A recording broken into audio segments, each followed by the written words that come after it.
سيدنا مولانا محمد وعلى آل سيدنا وبارك وسلم عليه. أعوذ بالله من الشيطان الرجيم. بسم الله الرحمن الرحيم.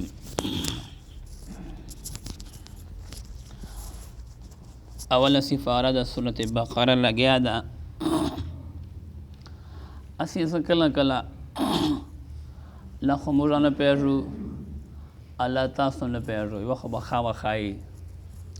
تقریبا نن نه بچ 10 کاله کېږي 12 کاله به کېږي ډېر نه ویر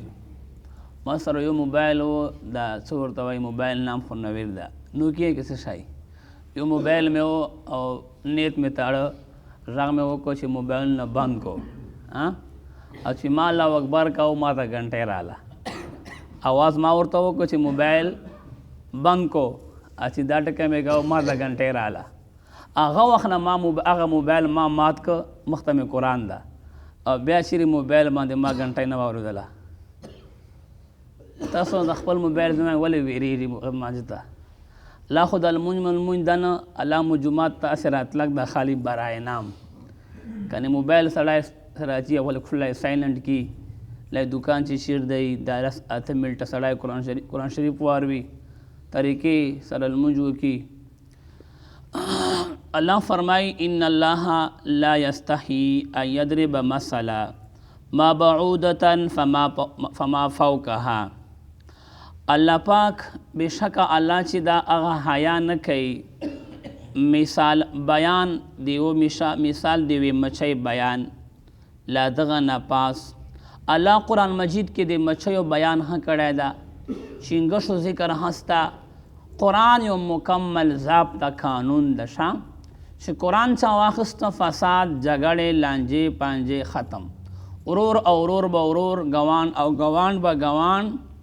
او خلکو من چې به اتفاق او مینه پیدا سي که پاکستان په قانون چې سپریم کورټ ته کڅه شاید کومه بلا ده کدی چې چیرته قرآن چیر دا او په قرآن فیصلې وکیل اگیاسلې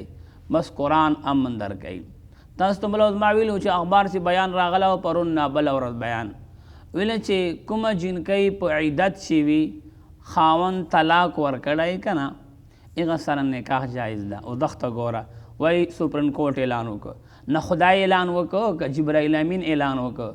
نه دا څه په لیونو باندې موږ راوښتي یو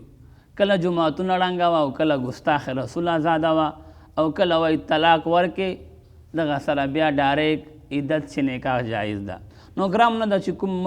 مشر د هغه به کړی نو الله فرمایي فما فوقها دا کوم مچر مثال ده الله وایي په دې باندې زه خفه کېږه نه کافرانو به ډرمې کولې د کافرانو ملایانو پادریانو یهود او نصرانو او عیسایانو چې الله ته ګوره داسې واړه مثالونه بیانوي دا ماحول خراب د موږ ملایانو نه ده یاره مرداباد او زنداباد او ته شین پړکای او ته تور پړکای او ته په آواز دی او تر پرېوتې دا غون موږ نه خراب تاسو نه یو عوام تاسو عوام ډېر ښه خلک یو شه د ګرم موږ ملایانو شه چې غټ له ورته پسې واخلو ملایانو پسې ښه ډېر وډبو د غون ملایان شه ګرم موږ یو بل چوای او بل چوای یو اوڼي جوڼي لګیا ده الله دې موږ معاف کړي. نو الله فرمایي فاما الذین آمنوا فیعلمون انه الحق من ربهم بشک هغه کسان چې مؤمنان دي هغه دا پیژندي انه الحق من ربهم چې دا قرآن او دا مثال دا د الله طرف نه په حق ده چې الله قرآن مجید کې څه وایي الله وایي دا په حق خبرې دي. واما الذین کفروا بشک هغه کسان چې کافران دي فیقولون اغوای ماذا اراد الله بهذا مثلا په دې مثال را راولو باندې الله څه اراده ده د مچرو مثال ولې بیانوي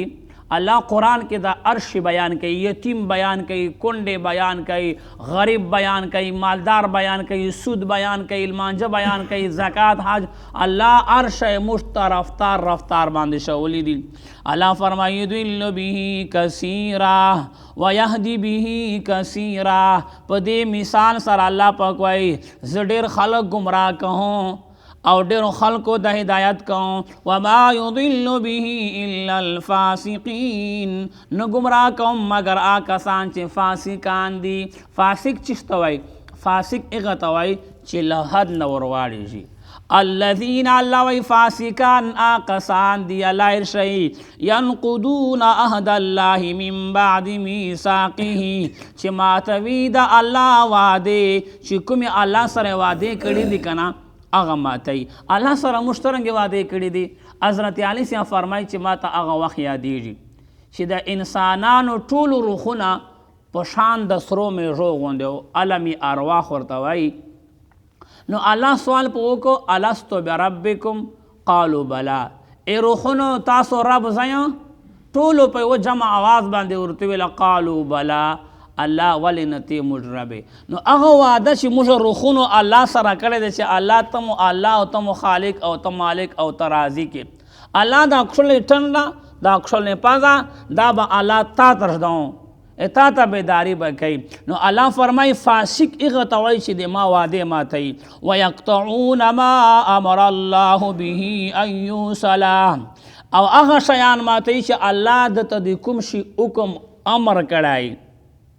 امر دا ده چې الله ویل لمونځ کوه اذان وسه ته وایي لږ د موبایل لا ټي وي دی وګوره کرکټ میچ ته کنه خیر د لمونځ به وکړه دا چا والا وعده ماتې وایو الله والا ماتیا. الله وای زکات تر باندې فرض ورکا تو وای مړه ور بیګ زکه نن دا ودانان پریشان د غریبانان پریشان د ډاکې ماکې او شوکې او کورونو ماتول دا ځکه دي چې ودانان زکات نه پرې کوي. که زکات مو پرې کاو صحیح په مانو سره غریب به پاته نسی چې غریب پاتې نسی غلاګانې به ختم سی. نو الله فرمایي ویفسدون فی الارض دا فاسقان خلق دي چې د ما مځکې کې فساد کوي. فساد څرنګې کوي غلاګانې کوه زناګانې کوه مړي کوه دغه ته وایي پلانکا ډېر فسادګیر سړی ده. الله وایي اولئک هم الخاسرون. الله وایي دا فاسقان خلق دا ډېر په نقصان چې دي. کیف تکفرون بالله وکنتم امواتا. الله وایي تاسو څرنګې انکار کوو په الله باندې تاسو ومړه فاحیاکم بیا ما زندې کړو. انسان اول مړو که نه څرنګې مړو سپینه منی وه هغه د پلار نه مور ته منتقل اسله مړه منی وه فاحیاکم الله وایي تاسو ما زندې کړو. ثم یمیتکم ثم یحییکم ثم عربی کې تراخی پارا راځي. الله وایي تاسو به بیا زه مړاو یعنی اول مې پیدا کړو عثمان چې لږ وار راغی بیا به تاسو مړاو ثم یحییکم او بیا به تاسو بیا زندې کوم یعنی قبر کې به زندگی تیرو عالم برزخ کې الله به تاسو بیا زندې کوم بیا به رخ ته راچوم ثم الیه ترجعون. الله وایي د تاسو ټولو راتلک بیا ما خواته ده. ازری به کو پټېدلی نه سو یاره چې زه به هلته رشوت وچلوم غره ته به وخېږم جان سره پولیس ول نه نه نه الله وایي ټولو به ما خواته ازری کېږي حساب به ترنه غواړم. هو الذي الله وایي زه هغه ذات ته خلق لکم ما فی الارض جمیعا تاسو یې پیدا کړو ټول د مځکې نه الله پاک. ثم استوى الى السماء فسواهن سبع سماوات بیا الله برابر کړل دا او اسمانونه دا او اسمان یو اسمان او بل اسمان چې 500 کاله سفر ده. الله فرمایي وهو بكل شیء علیم زه په هر شي باندې علیم ذات یم.